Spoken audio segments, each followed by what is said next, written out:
اعوذ باللہ من الشیطان الرجیم بسم اللہ الرحمن الرحیم۔ ارب و خرب و درود و سلام حضرت محمد مصطفیٰ صلی اللہ علیہ وآلہ وسلم پر اور آپ کی آل پر۔ دا نالج فیکٹری کے ساتھیوں السلام علیکم۔ ناظرین اکرام، کرونا سے مشتبہ افراد کو صرف 15 دن ہی آئسولیشن میں کیوں رکھا جاتا ہے؟ کرنٹینا اصل میں ہے کیا اور اس کی بنیاد کہاں سے شروع ہوئی؟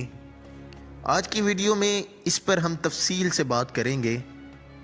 ویڈیو کو شروع کرنے سے پہلے اپنے نئے آنے والے معزز ساتھیوں سے گزارش ہے کہ چینل کو سبسکرائب کر لیں تاکہ ہر نئی آنے والی علمی اور دلچسپ ویڈیوز آپ کو ملتی رہیں۔ معزز خواتین و حضرات، دنیا میں ایک زمانہ برف کا بھی گزرا ہے۔ اس زمانے میں پورا کرۂ ارض منجمد تھا، مشرق سے مغرب تک برف ہی برف تھی۔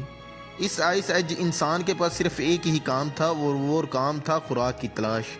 انسان زندگی کا داغا قائم رکھنے کے لیے برفوں میں مارا پھر رہا تھا۔ قدرت نے رین ڈیئر کو یہ اہلیت بخشی ہے، یہ برف سونگھ کر اس کے نیچے چھپا سبزہ تلاش کر لیتا ہے۔ یہ اس کے بعد سم مار کر برف توڑتا ہے اور گھاس اور پتے نکال کر کھا لیتا ہے۔ انسانوں کو جب رین ڈیئر کی اس اہلیت کا پتہ چلا تو یہ اس کے پیچھے پیچھے چلنے لگے۔ رین ڈیئر جہاں سم مارتا تو یہ بھی وہاں برف توڑنے میں مصروف ہو جاتے تھے اور بالآخر خوراک تک پہنچ جاتے تھے۔ انسان نے گوشت بھی اسی دور میں شروع کیا، لیکن یہ رین ڈیئرز کو بھون کر کھا جاتے تھے۔ برف میں خوراک کی تلاش اور رین ڈیئرز کا پیچھا، یہ مجبوری انسان کو روس سے امریکہ لے گئی۔ ہمارے ڈی این اے میں درج ہے 10 مرد اور عورتیں رین ڈیئرز کا پیچھا کرتے ہوئے روس سے الاسکا پہنچ گئے تھے۔ اسی دوران زمین کا درجہ حرارت زیادہ ہوتا گیا، برف پگھل کر پانی بن گئی اور زمین 7 حصوں میں تقسیم ہو گئی۔ الاسکا پہنچنے والے لوگ چلتے چلتے امریکہ کے وسط میں آ گئے۔ یہ بعد ازاں ملٹی پلائی ہوئے اور مایا سیویلائزیشن کی بنیاد رکھ دی، جبکہ پیچھے رہ جانے والے لوگوں کی نسلیں روس، سینٹرل ایشیا، بر صغیر، مشرق بعید، مشرق وسطیٰ، یورپ اور افریقہ میں پھیلتی چلی گئیں۔ دنیا اس وقت بر اعظموں میں تقسیم ہو گئی۔ بر اعظموں کے درمیان سمندر تھے اور ہر سمندر نے ایک تہذیب کو دوسری تہذیب سے الگ رکھا ہوا تھا۔ سمندروں کی وجہ سے تہذیبیں دوسری تہذیبوں کی بیماریوں سے محفوظ تھیں۔ شادی کی روایت نے اسی دور میں جنم لیا۔ ہمارے ڈی این اے کی یادداشت میں درج ہے دنیا میں ایک ایسا وقت بھی تھا جب پورے کرۂ ارض پر صرف 2000 لوگ بچ گئے تھے، باقی آبادی نامعلوم بیماریوں کی وجہ سے ختم ہو گئی تھی۔ اس زمانے میں عورت محض عورت اور مرد صرف مرد تھا۔ یہ جانوروں کی طرح ایک دوسرے کے ساتھ اختلاط کرتے تھے، لیکن پھر انسان کو پتہ چلا اس غیر محفوظ جنسی تعلق کی وجہ سے ایک انسان کی بیماریاں دوسرے انسانوں تک منتقل ہو رہی ہیں۔ چنانچہ موت کے خوف نے انسان کو ون مین وومن پر مجبور کر دیا۔ اس نے شادی کرنا شروع کر دی۔ نکاح اور ولیمے بھی اس دور کی روایت ہیں۔ نکاح اعلان ہوتا ہے، یہ دونوں میاں بیوی ہیں، اور ولیمے کا مطلب ہوتا ہے علاقے کے تمام لوگ اس رشتے سے واقف ہو جائیں تاکہ یہ غیر محفوظ اختلاط کی غلطی نہ کریں اور یہ بیماریوں سے محفوظ رہیں۔ ناظرین کرام، یہ تکنیک کارگر ثابت ہوئی اور بیماریاں رک گئیں، لیکن پھر انسان نے سفر کے سمندری ذریعے ایجاد کر لیے، بحری جہاز بنائے اور بر اعظموں سے رابطے میں آ گئے۔ یہ بحری رابطے ایک خطے کی بیماریاں دوسرے خطے تک پہنچانے لگے۔ یورپ میں طاعون پھیلا تو اس نے ایشیا اور افریقہ کو بھی لپیٹ میں لے لیا۔ ٹی بی آئی تو یہ میڈیٹرینین سی تک پوری دنیا میں لاشیں بچھاتی چلی گئی، اور چیچک، خناق، کالی خانسی اور خسرہ آیا تو یہ بھی چند ماہ میں پوری دنیا میں پھیل گیا۔ انسان نے ان اموات سے سیکھا اور ہر شخص کو فوری طور پر اپنے شہر، اپنے ملک میں داخل ہونے نہ دینے پر اتفاق کر لیا۔ چنانچہ سمندروں کے کنارے احاطے بنا دیے گئے اور بحری جہازوں سے اترنے والے لوگوں اور عملے کے لیے 40 دن ان احاطوں میں رہنا لازم قرار دے دیا گیا۔ یہ 40 دن کیوں؟ انسان نے تجربوں سے سیکھا تھا، ہمارے جسم میں 40 دن بعد ہر چیز تبدیل ہو جاتی ہے، صرف انسان کے دماغ، دل اور آنکھوں کے خلیے مستقل ہوتے ہیں۔ یہ نئے نہیں بنتے، باقی سارا جسم خود کو بناتا اور توڑتا رہتا ہے۔ یہ معاملہ زیادہ سے زیادہ 40 دن میں مکمل ہو جاتا ہے۔ چنانچہ اگر انسان کے جسم میں کوئی بیماری موجود ہے تو یہ 40 دن میں سامنے آ جاتی ہے۔ لہذا سمندروں کے کنارے آباد شہروں کی انتظامیہ مسافروں اور عملے کو 40 دن تک احاطے میں رکھتی تھی، جس کے بعد صحت مند لوگوں کو شہر میں داخل ہونے کی اجازت دی جاتی تھی اور بیمار لوگوں کو واپس بھجوا دیا جاتا تھا۔ 40 دن کا یہ سلسلہ فرانس میں شروع ہوا تھا۔ فرینچ زبان میں 40 کو کروئن اور دن کو ٹائن کہا جاتا ہے، چنانچہ اس مناسبت سے 40 دن کے اس قیام کو کورنٹائن کرنطینہ کہا جانے لگا۔ فرانس کا یہ تجربہ کامیاب ہو گیا، پوری دنیا نے اسے کاپی کیا اور متعدی بیماریاں کنٹرول ہونے لگیں، لیکن پھر کولمبس نے 1492 میں امریکہ دریافت کر لیا، جس کے ساتھ ہی وہ لوگ دنیا سے مل گئے جن کے آباء و اجداد آئس ایج میں رینڈیئرز کا پیچھا کرتے ہوئے الاسکا کے ذریعے امریکہ پہنچے تھے۔ یہ لوگ اس وقت تک جانوروں کے ساتھ ہی رہتے تھے، ان میں شادی کا انسٹیٹیوٹ بھی موجود نہیں تھا، یہ جانوروں کی طرح اختلاط کرتے تھے، لہٰذا ان میں وہ تمام بیماریاں موجود تھیں جن پر ہماری دنیا قابو پا چکی تھی۔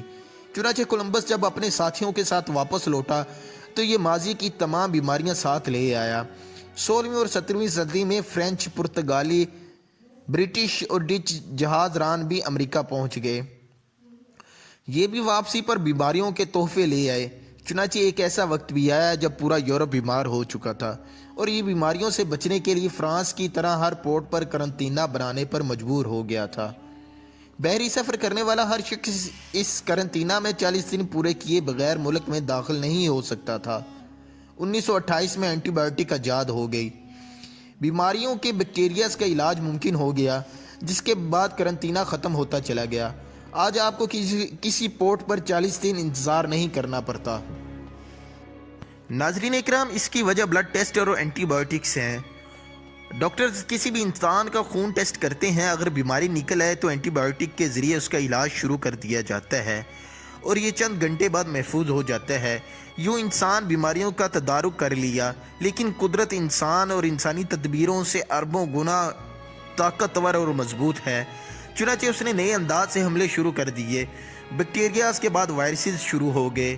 یہ سوال پیدا ہوتا ہے بیکٹیریا اور وائرس میں کیا فرق ہے؟ میں اس طرف آنے سے پہلے آپ کو یہ بتاتا چلوں، ہم انسانوں میں 37 ٹریلین باڈی سیلز خلیے ہوتے ہیں۔ ہمارا پورا وجود ان سیلز خلیوں سے بنتا ہے، جبکہ ہمارے جسم میں 39 ٹریلین اچھے برے بیکٹیریاز ہوتے ہیں۔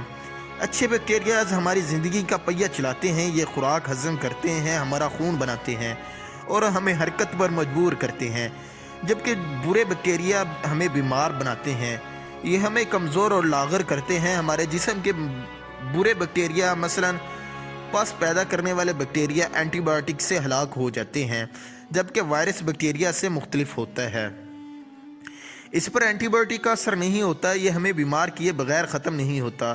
چنانچہ انسان کو جب بھی وائرل اٹیک ہوتا ہے تو یہ ادویات پر بے اثر ہو جاتی ہیں، یہ صرف اپنی قوت مدافعت کے ذریعے ہی بیماری سے باہر آتا ہے۔ انسان نے وقت کے ساتھ ساتھ سیکھا، وائرس زیادہ سے زیادہ 14 دن میں اپنا آپ دکھا دیتا ہے، یہ بیماری کو ظاہر کر دیتا ہے۔ آپ نے دیکھا ہوگا حکومتیں کورونا وائرس سے متاثر ہونے والے علاقوں سے آنے والے لوگوں کو 14 دن کرنطینہ میں رکھتی ہے۔ دوسرا، دنیا میں اگر کورونا کا کوئی علاج موجود نہیں تو پھر 37% مریض ٹھیک کیسے ہو جاتے ہیں؟ یہ لوگ اپنی قوت مدافعت کے ذریعے ٹھیک ہوتے ہیں، آرام کرتے ہیں، اچھی خوراک کھاتے ہیں اور ٹینشن فری رہتے ہیں، چنانچہ یہ 1-2 ہفتے میں صحت مند ہو جاتے ہیں۔ باقی رہ گیا یہ سوال کہ حکومتیں انہیں آئسولیشن میں کیوں رکھتی ہے؟ تو اس کی صرف اور صرف ایک وجہ ہے، مریض کورونا وائرس دوسرے لوگوں تک منتقل نہ کر سکے۔ چنانچہ میری آپ سے درخواست ہے، اگر آپ خود اور دوسروں کو محفوظ رکھنا چاہتے ہیں تو پھر اپنے گھروں میں ایک کمرے کا کرنطینہ بنا لیں۔ جس بھی شخص میں کورونا کی علامتیں ظاہر ہوں اسے خود کو کمرے تک محدود کر لینا چاہیے، اس سے کسی قسم کا رابطہ نہ رکھیں، ایک فون پر بات کریں اور خوراک کا ذخیرہ بھی ایک ہی بار اسے دے دیں۔ مریض کمرے میں رہیں، کتابوں کا مطالعہ کریں، ٹی وی دیکھیں، موبائل فون پر ویڈیو دیکھیں، 15 گھنٹے سوئیں اور ہر 10 منٹ بعد 2 گھونٹ پانی پئیں، یہ انشاءاللہ 10 دن میں صحت یاب ہو جائے گا۔ ہمیں یہ بات پلے باندھنا ہوگی، یہ آسمانی آفت ہے اور یہ اپنے وقت پر ہی ختم ہوگی۔ آپ اس میں اپنی بدعمالیاں یا گناہ تلاش نہ کریں، آفتیں آتی ہیں اور اپنا وقت گزار کر چلی جاتی ہیں، چنانچہ آپ بھی کرنطینہ میں بیٹھ کر اس کے جانے کا انتظار کریں۔ یہ کم ہو رہی ہے اور یہ انشاءاللہ اگلے 15 دن میں ختم ہو جائے گی۔ آپ نے صرف 15 دن کا کرنطینہ لینا ہے اور بس گھر میں رہیے اور محفوظ رہیے۔ ناظرین اکرام، اسی کے ساتھ ہماری آج کی ویڈیو کا اختتام ہوتا ہے۔ امید ہے یہ میسج آپ دوسروں تک پہنچائیں گے۔ ویڈیو پسند آنے کی صورت میں لائک اور شیئر ضرور کیجیے۔ اپنا اور اپنے پیاروں کا ڈھیروں خیال رکھیں۔